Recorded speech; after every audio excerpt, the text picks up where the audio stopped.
আরে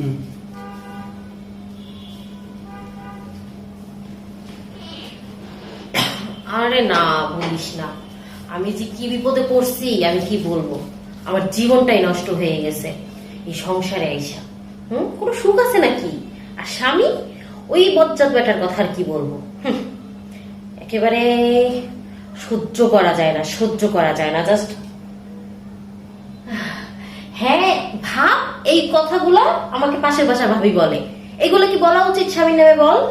হ্যাঁ, স্বামী হচ্ছে সংসারের প্রধান জিনিস, তার প্রশংসা করতে হবে, কারণ স্বামীর পায়ের নিচে স্ত্রীর বেহেশত।